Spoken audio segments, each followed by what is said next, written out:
इंसान अपने जोखिम पर दुनिया के सबसे ऊंचे इलाकों में जाता है। कुछ लोगों को लगता है कि ऊंचे पहाड़ पर चढ़कर उन्होंने उस पर जीत हासिल कर ली है, लेकिन असल में हम यहाँ सिर्फ मेहमान की तरह जा सकते हैं। ये है एक बर्फीली अनजान दुनिया।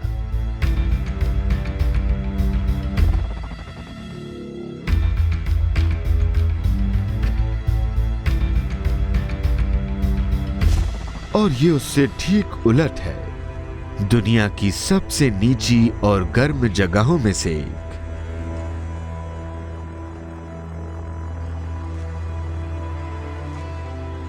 ये समुद्र तल से लगभग 100 मीटर नीचे है, लेकिन यहां भी एक पहाड़ जन्म ले रहा है। सल्फ्यूरिक एसिड के तालाबों से पता चलता है कि यहां गहराइयों में पृथ्वी की प्लेट्स हरकत कर रही हैं।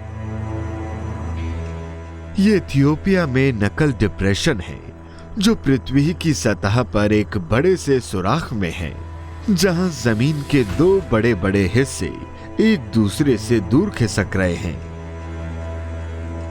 पृथ्वी के क्रस्ट में इस दरार से लावा ऊपर आता है, जिससे एक कतार में नए ज्वालामुखी पैदा होते हैं।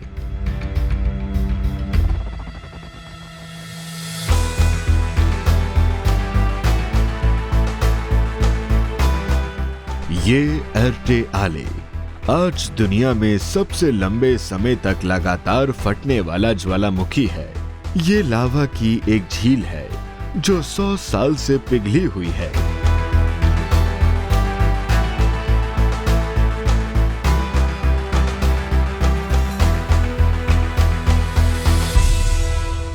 इथियोपिया के हाईलैंड्स का निर्माण भी इन्हीं वोल्केनिक ताकतों से हुआ है।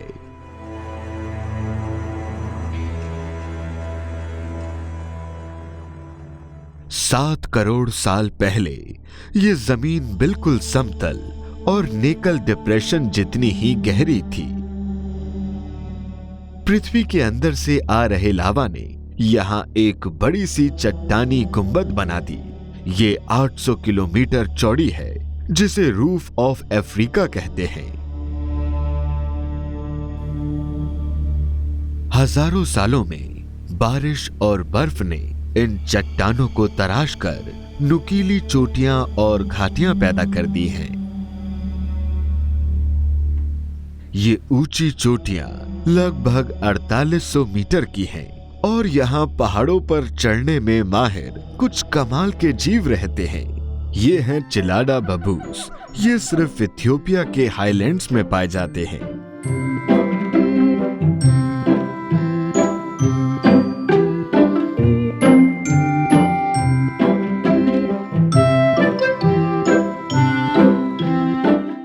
जिन चट्टानी दीवारों पर सोते हैं, उस पर चढ़ने के लिए महारत चाहिए। जिलाड़ा के पास इसके लिए बिल्कुल सही औजार है। सभी प्राइमेट में इनकी उंगलियां सबसे मजबूत होती हैं और ये सबसे निडर होते हैं, लेकिन यहाँ रहने के लिए पहाड़ पर चढ़ने में महारत के साथ कुछ और भी चाहिए। जिलाड़ा की रोज की जिंदगी पर गौर करें तो पता चलता है कि ये कैसे इसमें कामयाब हैं।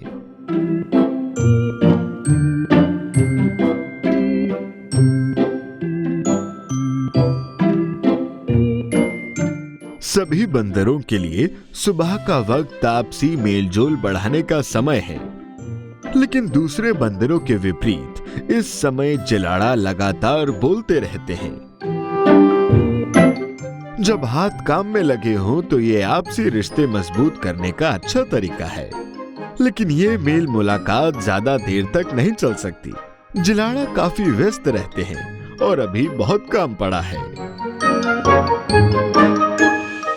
ज्यादातर बंदर इतनी ऊंचाई पर नहीं रह सकते।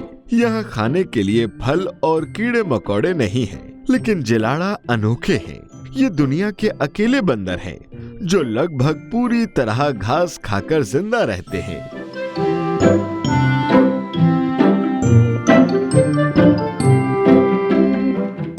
किसी और बंदर के इतने बड़े झुंड नहीं होते। इनके समूह में तो 800 सदस्य होते हैं और ये विल्डर बीस्ट के झुंडों की तरह पहाड़ी मैदानों पर घास खाते रहते हैं।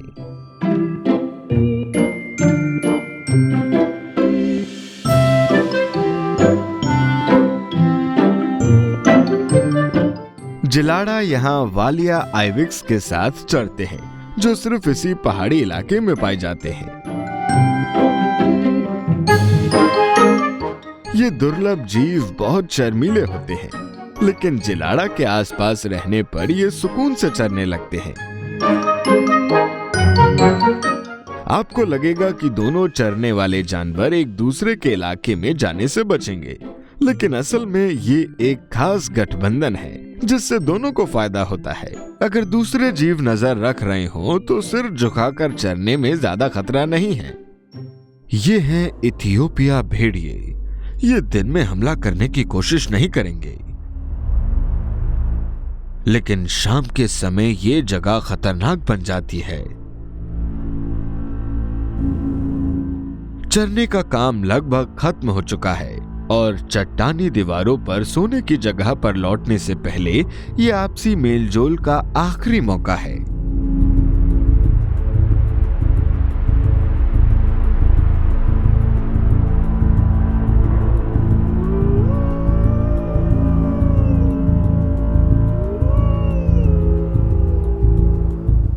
एक पूर्व चेतावनी ने सबको सतर्क कर दिया है।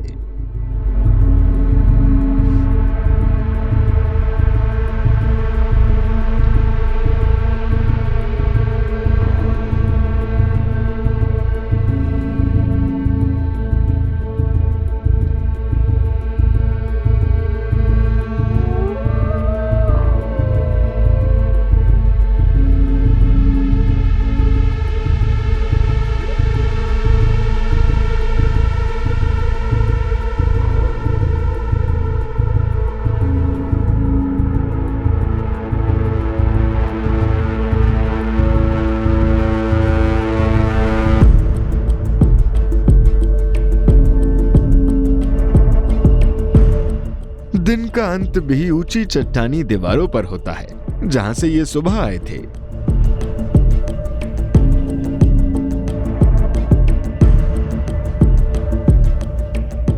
इथियोपिया में ये ज्वालामुखी निष्क्रिय है, लेकिन दूसरी जगह पर ये सुलग रहे हैं।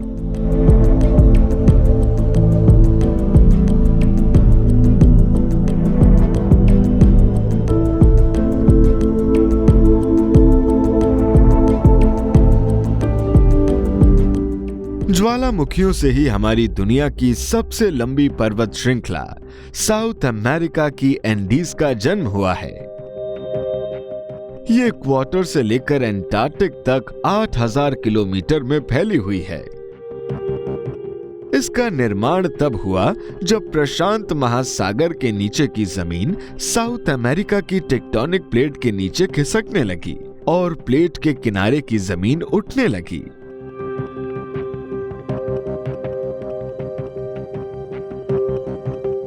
इसके दक्षिणी छोर पर पैटागोनिया के पहाड़ हैं। यहां गर्मी का मौसम अपने चरम पर है, लेकिन दुनिया के सभी पहाड़ों के मुकाबले एंडीज का मौसम सबसे अनिश्चित रहता है। यहां कभी भी तूफान आ सकते हैं, अचानक ठंड बढ़ जाती है और नाकोस और उसके नवजात बच्चों को बर्फीली आंधी झेलनी पड़ सकती है।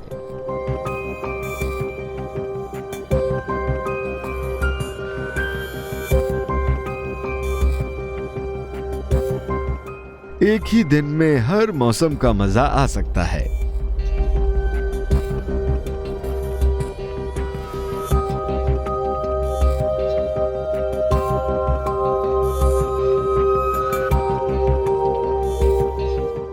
ये है प्यूमा, एंडीज का शेर।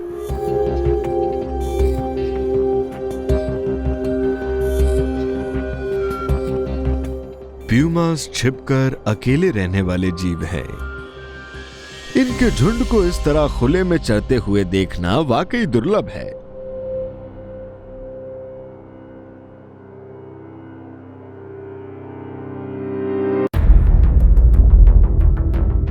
ये एक परिवार है। एक माँ के साथ 4 बच्चे हैं। इस माँ के पास गर्मी का बस छोटा सा मौसम है, जिसमें इसे अपने बच्चों को पहाड़ पर जिंदा रहने का तरीका सिखाना है।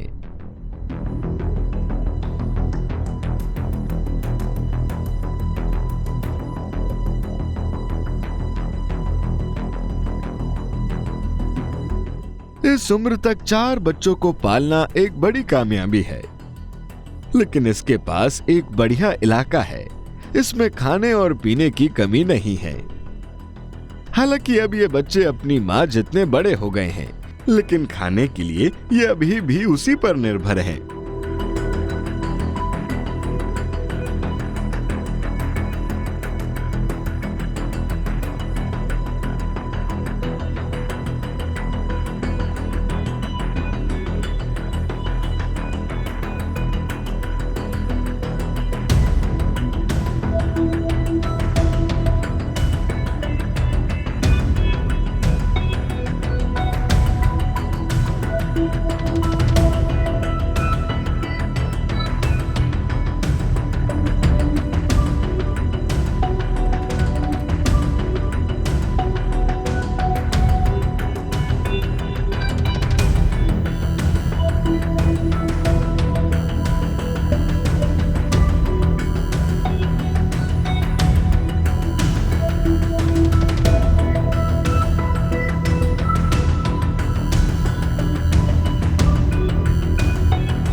खुद शिकार करके पेट भरने में अभी इन्हें 1 साल और लगेगा।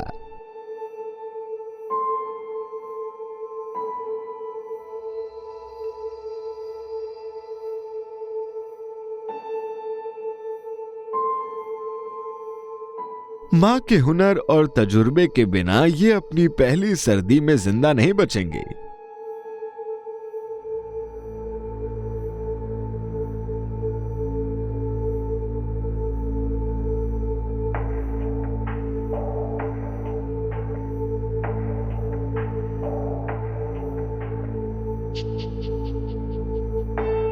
तूफानी हवाओं की चपेट में रहने वाली इन ढलानों पर अभी जिंदगी नजर नहीं आती। उत्तर में और आगे कुछ और भी खतरे हैं।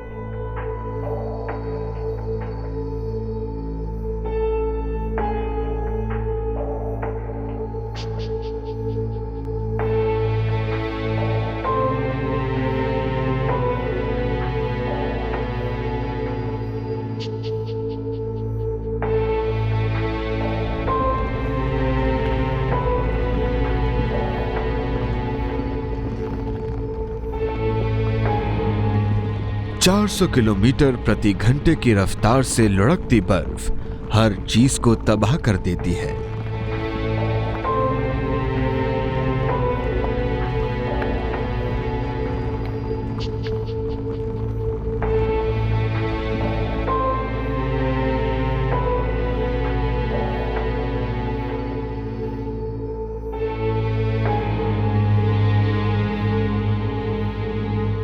अमेरिका के रॉकीज में हर सर्दी में लाखों बार बर्फ खिसकने की ऐसी घटनाएं होती हैं।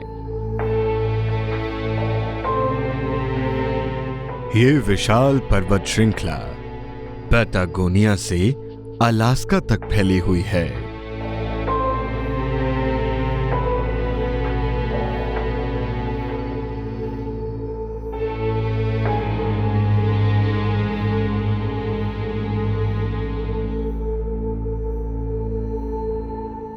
रॉकीज की ढलान चाहे जितनी भी बेजान लगती हो, लेकिन सर्दी के दिनों में ये भी कुछ जानवरों को आसरा देती है।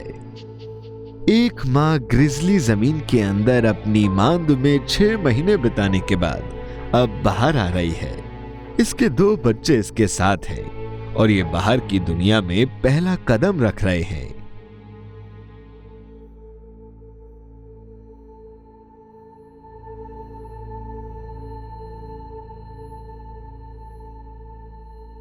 इन ढलानों पर ये बच्चे सुरक्षित हैं। किसी नर भालू को अगर मौका मिले तो वो इन्हें मारकर खा सकता है, लेकिन बड़े जानवरों को यहां तक चढ़ने में दिक्कत होती है। मादा के मुकाबले नर 2 गुने आकार के होते हैं और मां को भी उनसे दिक्कत हो सकती है।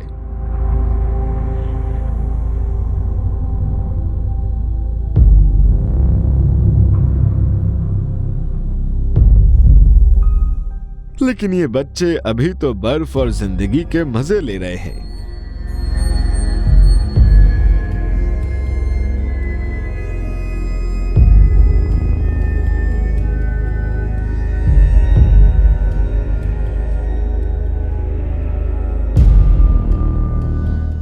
लेकिन मां उलझन में है।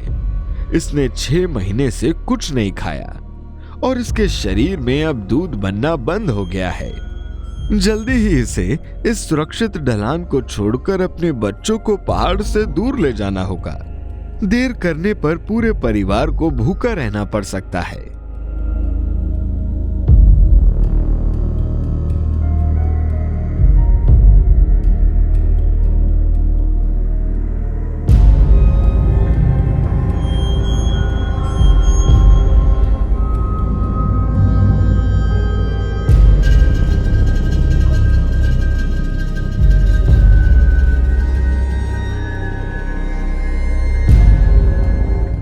गर्मी के मौसम में रॉकीज के असली रंग उजागर होते हैं।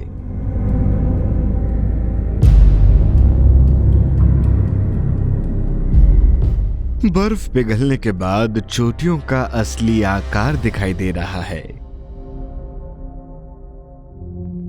पहाड़ों पर चढ़ने वाले अब इसकी ऊंचाइयों तक पहुंच सकते हैं।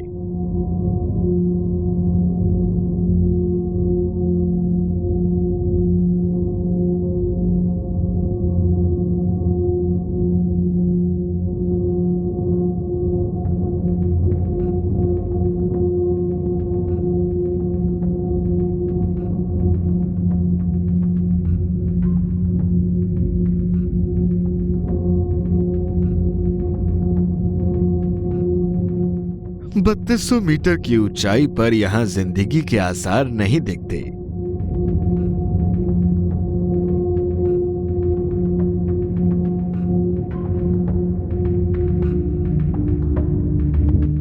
लेकिन यहां भी कुछ जानवर हैं।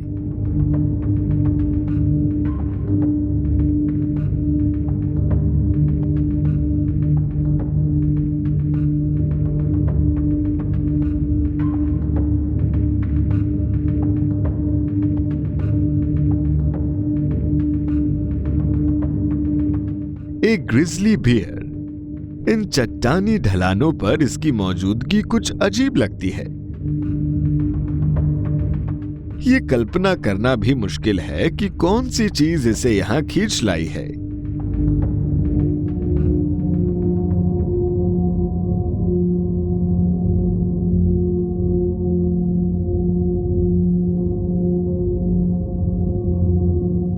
साल के समय तो भालू को सर्दी के लिए अपना वजन बढ़ाना चाहिए। इसके बावजूद कुछ भालू यहां इन बेजान लगने वाली ढलान पर जमा हो रहे हैं।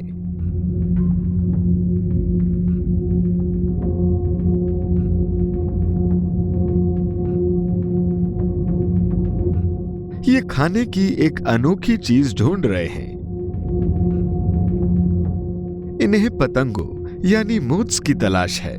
निचले इलाकों की गर्मी से बचने के लिए लाखों मोत्स यहाँ आकर इन पत्थरों के अंदर सो रहे हैं। किसी भालू के लिए मोत्स भले ही बहुत छोटा सा शिकार लगे, लेकिन इनमें काफी चर्बी होती है और हर साल सर्दी में जिंदा रहने के भालू के संघर्ष में ये अहम साबित हो सकते हैं। यहाँ एक और लड़ाई चल रही है, लेकिन ये ज्यादा लंबी और धीमी लड़ाई है।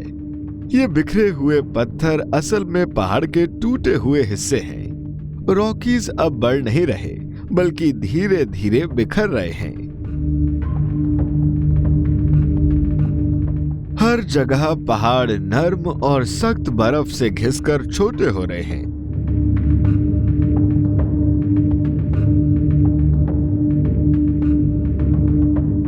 एल्प्स का जन्म लगभग 1.5 करोड़ साल पहले उस समय हुआ था, जब उत्तर की ओर खिसका हुआ अफ्रीकी महाद्वीप यूरोप के दक्षिणी छोर से टकराया था। ये नुकीली चोटियां असल में पहले 2 महादेशों के बीच फैले समुद्र की पुरानी तलहटी का अवशेष है।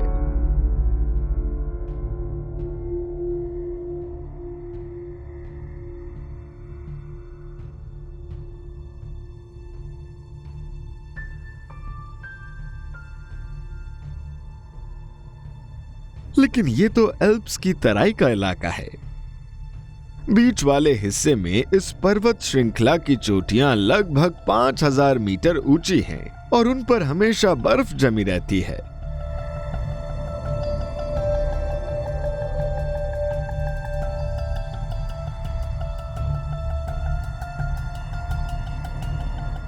ये है मैटरहॉर्न। इसकी ढलान इतनी तीखी है कि इस पर बर्फ नहीं टिकती।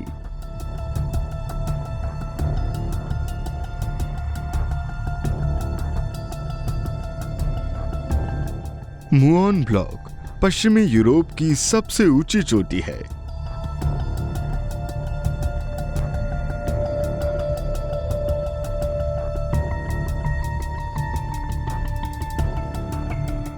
एल्प्स को ये खास दांतेदार आकार पहाड़ को तराशने वाली सबसे बड़ी ताकत यानी ग्लेशियर्स ने दिया है।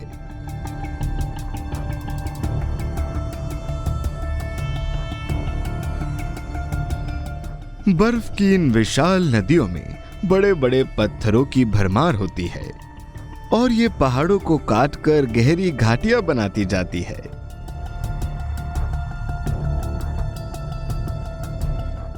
ये हमारी पृथ्वी पर सबसे ज्यादा कटाव करने वाली ताकतें हैं।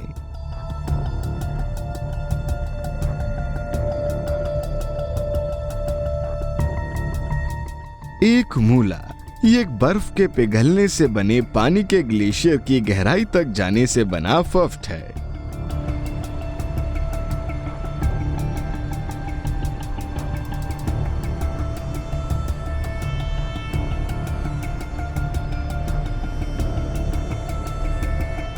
अपने भीतर बहते पानी की तरह बर्फ भी लगातार आगे बढ़ रही है। ये घाटी में नीचे खिसक रही है और इसे रोकना नामुमकिन है।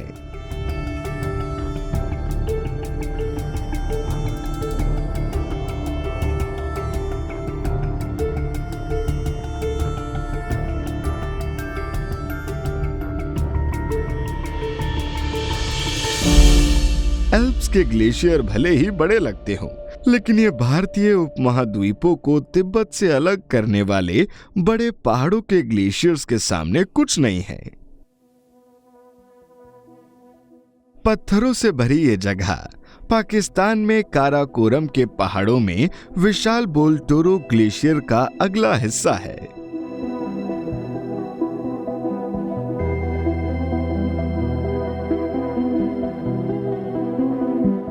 ये दुनिया में सबसे बड़ा पहाड़ी ग्लेशियर है। लगभग 70 किलोमीटर लंबा और 5 किलोमीटर चौड़ा बर्फ से भरी ये घाटी इतनी बड़ी है कि अंतरिक्ष से भी नजर आती है।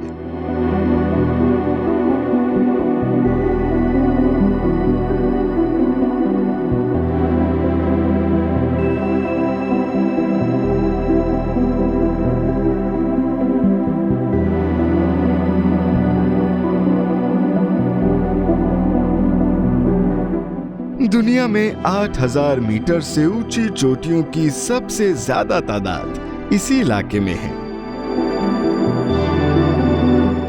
यह सबसे खतरनाक पहाड़ है। दूसरे पहाड़ों की तुलना में K2 और इसके आसपास की चोटियां सबसे ज्यादा लोगों की जान ले चुकी हैं।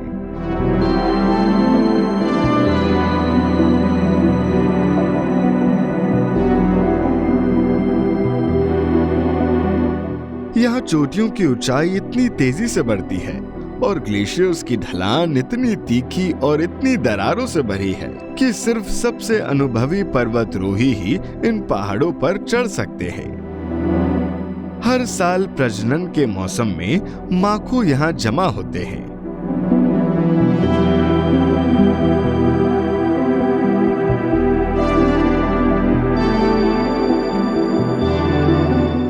बच्चे पैदा करने का हक पाने के लिए नरों को लड़ना पड़ता है, लेकिन इन ऊंची चट्टानों से फिसलने पर कोई भी मर सकता है।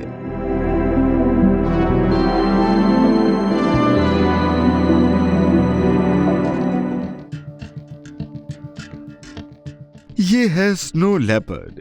ये हिमालय के सबसे दुर्लभ जानवरों में से एक है। ये अपनी मां में लौट रही मादा है।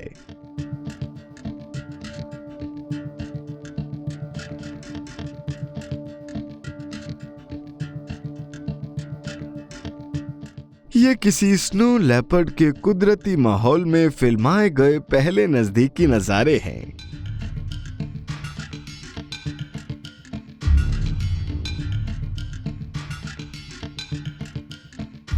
ये अपने 1 साल के बच्चे से मिल रही है।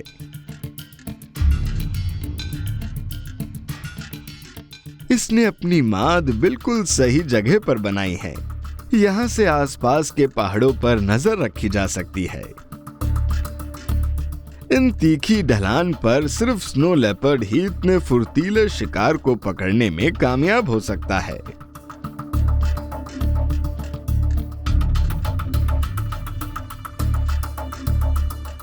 बच्चे के साथ चल रही मादा आसान शिकार है।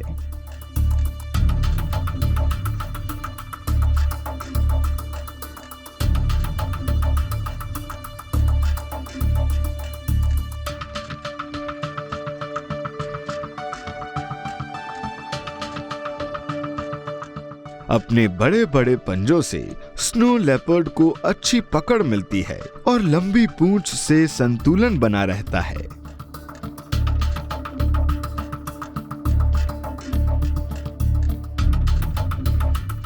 धीरे धीरे ये मादा शिकार के ठीक ऊपर पहुंच गई।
इसे खाली हाथ लौटना पड़ा।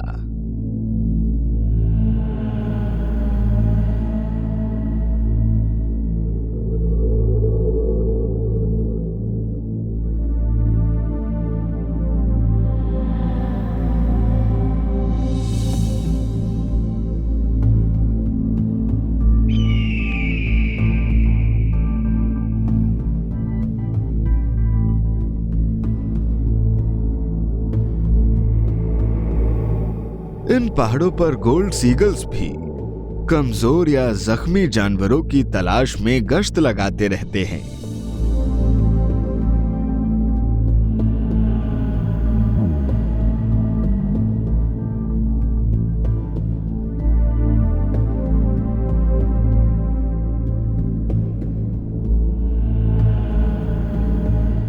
दो मीटर तक फैलने वाले पंखों से लैस ये परिंदा किसी छोटे मारखोर को आसानी से उठा सकता है। ईगल्स देखकर शिकार करते हैं, इसलिए बर्फबारी तेज होने पर इन्हें कोशिश छोड़नी पड़ती है।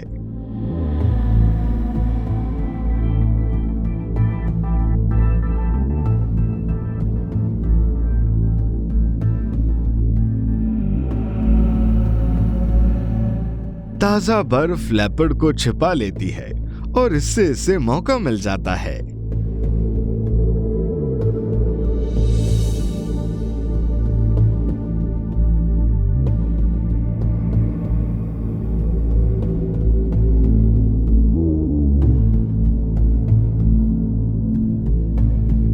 खराब होते मौसम ने इसके आने की आहट को भी छिपा दिया है, जिससे ये हमला करने के लिए सही दूरी पर पहुंच गई है।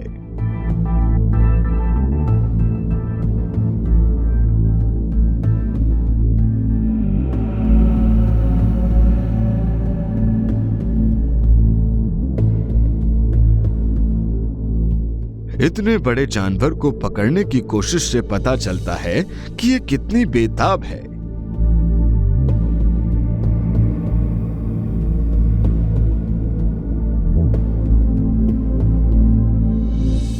भेड़िए ने शिकार कर लिया है और इससे दूसरे शिकारियों को मुर्दाखोरी का मौका मिल जाता है।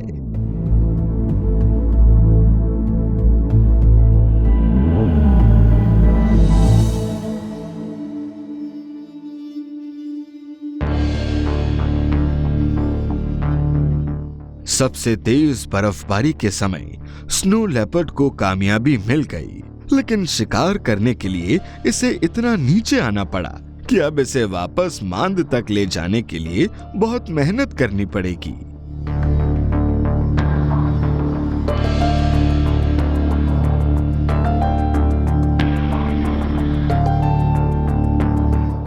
बच्चे को सब्र रखना होगा। इन तीखी ढलानों पर खुद शिकार करने लायक ताकत और हुनर हासिल करने में इसे 1 साल लगेगा।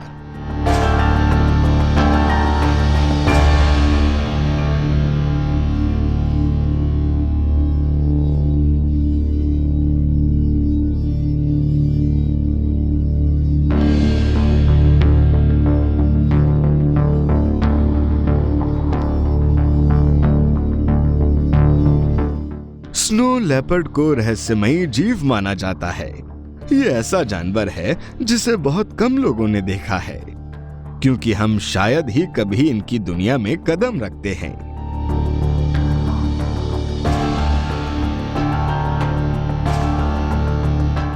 कैराकोरम उस पर्वत श्रृंखला के पश्चिमी छोर पर है जो हमारी दुनिया के 10वें हिस्से में फैली हुई है। ये है हिमालय।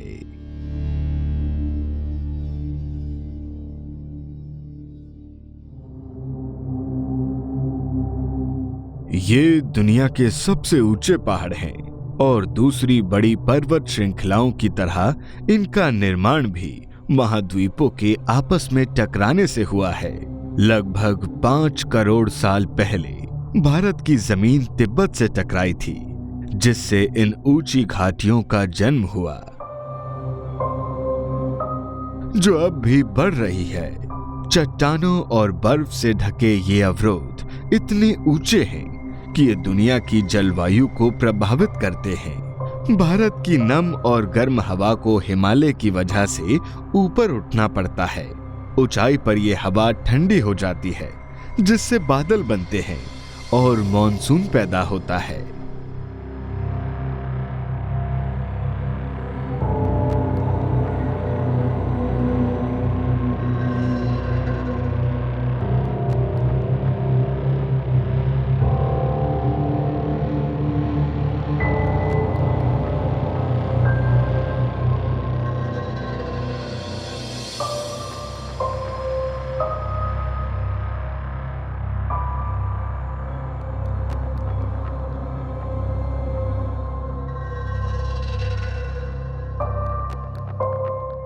ऊंचाइयों पर मानसून की बारिश बर्फ के रूप में गिरती है। यहाँ चीन में हिमालय के सबसे पूर्वी छोर पर रहने वाला एक जानवर सख्त सर्दी के दिन भी खुले में बिताता है। इस समय ज्यादातर दूसरे भालू जमीन के अंदर अपनी मादों में सो रहे होंगे, लेकिन जाइंट पांडा कभी अपने शरीर पर इतनी चर्बी नहीं चढ़ा पाते कि सर्दी की लंबी नींद में जा सके। ये सिर्फ बांस खाता है और उसमें इतने कम पोषक तत्व होते हैं कि दूसरे भालू की तरह ये कभी अपने शरीर पर चर्बी की परत नहीं चढ़ा पाते। यहाँ के ज्यादातर जानवर मौसम के साथ पहाड़ों पर ऊपर या नीचे जाते रहते हैं, लेकिन अपनी खास खुराक की वजह से पांडा यहीं रहता है, क्योंकि ये जो विशेष बांस खाता है वो इसी ऊंचाई पर उगता है। लेकिन ज्यादा सक्रिय रहने वाले जानवरों के लिए यहाँ कम चुनौतियां हैं। जाइंट पांडा की तरह गोल्डन स्टर्न नोज्ड मंकी भी सिर्फ चीन में ही पाए जाते हैं। अपने घने बालों के कारण ये दूसरे बंदरों के मुकाबले ज्यादा ऊंचाई पर रह पाते हैं और ठंड बढ़ने पर ऊपरी इलाकों में इनके अलावा कोई नहीं होता।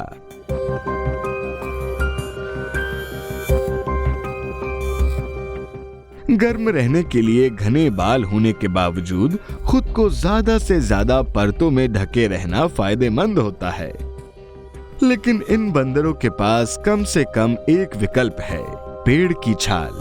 और दूसरी मामूली चीजों को खाकर मन भर जाए तो ये नीचे के गर्म इलाकों में जा सकते हैं और बसंत तक वहीं रह सकते हैं। बर्फ के पिघलने के साथ ही पेड़ों पर बहार आने लगती है।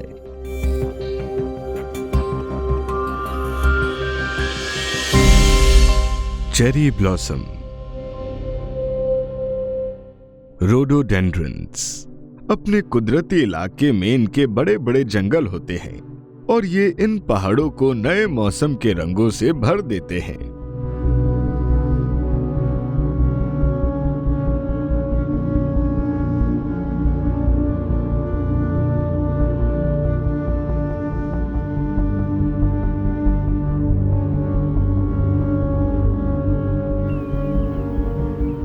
बसंत के मौसम में इन जंगलों में कई तरह के जीव जंतु आ जाते हैं।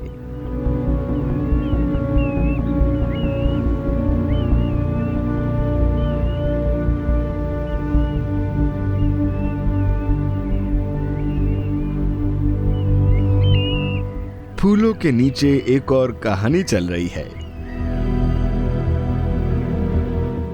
ये है हिमालयन मोनाल।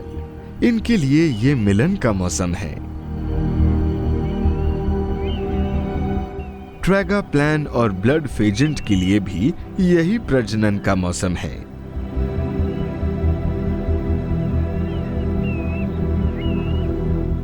मस्क डियर बसंत के मौसम में कुछ समय के लिए मौजूद ढेर सारे खाने का फायदा उठा रहे हैं। इस नर को किसी मादा की गंध मिली है।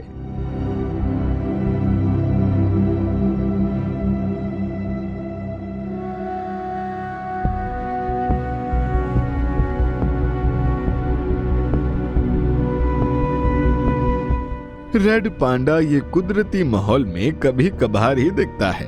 पहले इसे एक तरह का रकून माना जाता था, लेकिन अब इसे छोटा पहाड़ी भालू माना जाता है।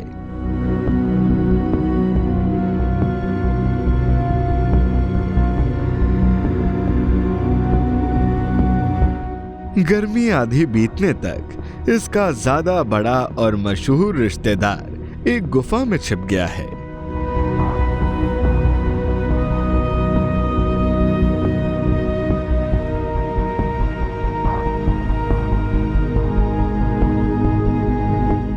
ये मादा जाइंट पांडा एक हफ्ते के छोटे से बच्चे को दूध पिला रही है।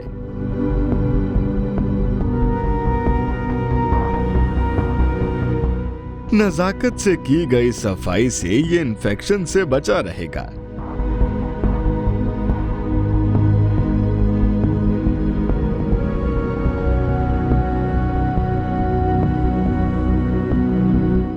ये माँ 3 हफ्ते तक इसी गुफा में रहेगी। जब तक इसका बच्चा इतना लाचार है, ये नहीं निकलेगी।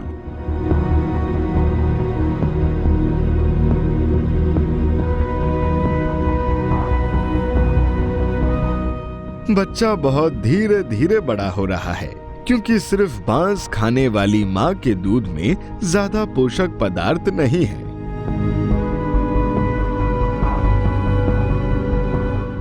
चार हफ्ते बाद भी बच्चे की आंख नहीं खुली है।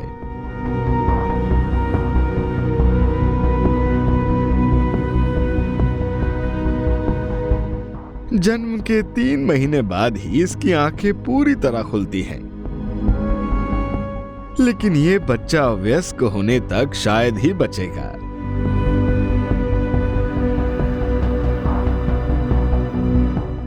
अपने बच्चों को पालने के लिए माँ जाइंट पांडा के संघर्ष से पता चलता है कि पहाड़ों में जिंदगी कितनी कठिन है।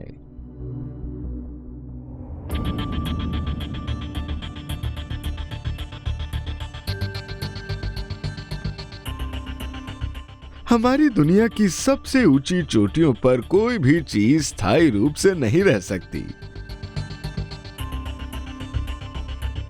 सबसे ऊंची चोटी माउंट एवरेस्ट समुद्र तल से 8,850 मीटर की ऊंचाई पर है और अब भी बढ़ रही है। ये हमारी दुनिया की छत है।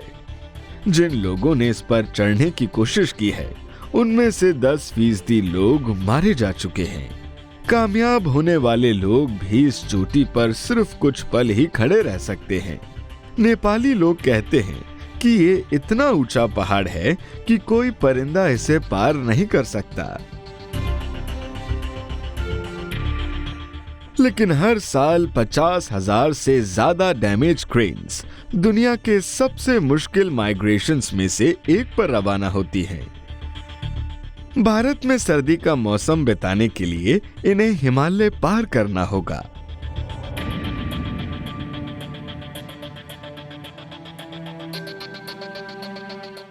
दोपहर तक इन चोटियों पर बहुत तेज हवा चलने लगती है। तूफानी हवाओं से बचने के लिए क्रेन्स को और ऊपर जाना होगा।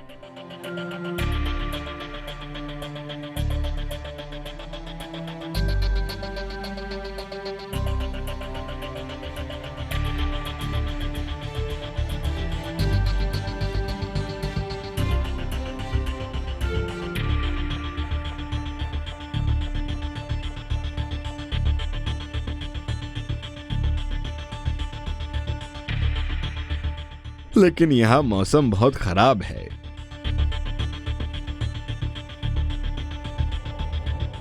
इन्हें वापस लौटना होगा, नहीं तो इनकी मौत हो सकती है।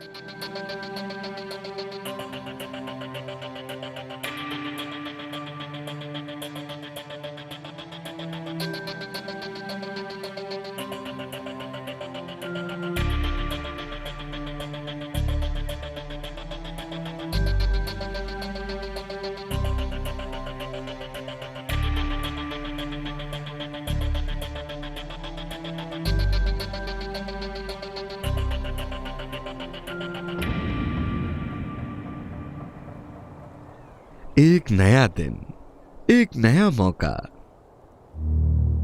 ये झुंड एक दूसरे को आवाज लगाकर संपर्क बनाए रखता है।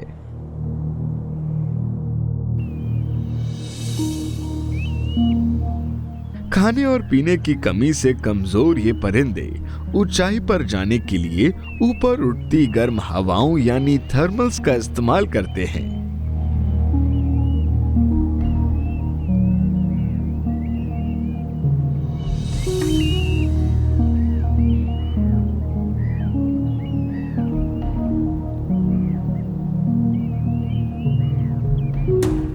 इनमें से कई के लिए ये हिमालय के पार जाने का पहला सफर है। कुछ के लिए ये आखिरी सफर होगा।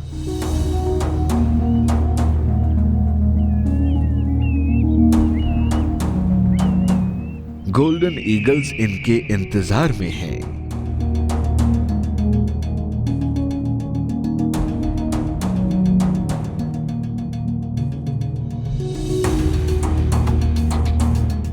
एक छोटे क्रेन को झुंड से अलग करने के लिए ईगल्स का जोड़ा तालमेल से काम कर रहा है।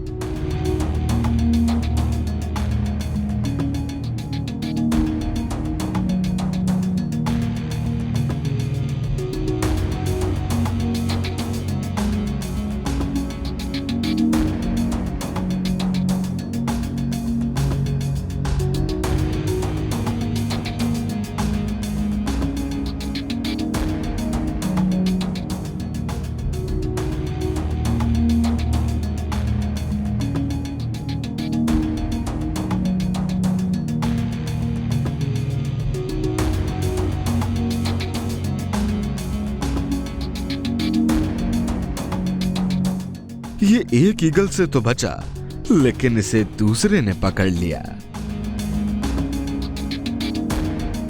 लेकिन छोटे क्रेन भी काफी भारी है और इसे काबू में रखने के लिए ईगल को दिक्कत हो रही है।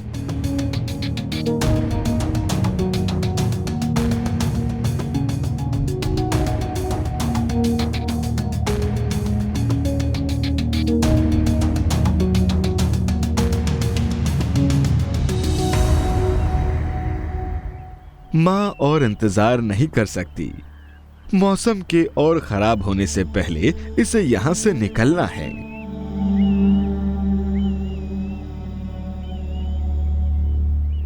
झुंड के बाकी परिंदे आगे बढ़ते जाते हैं।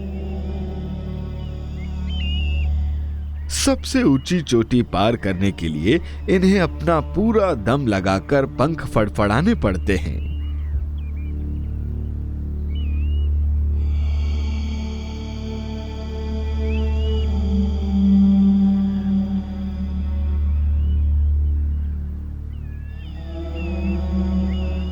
आखिरकार इन्होंने अपने रास्ते की सबसे ऊंची रुकावट को पार कर लिया।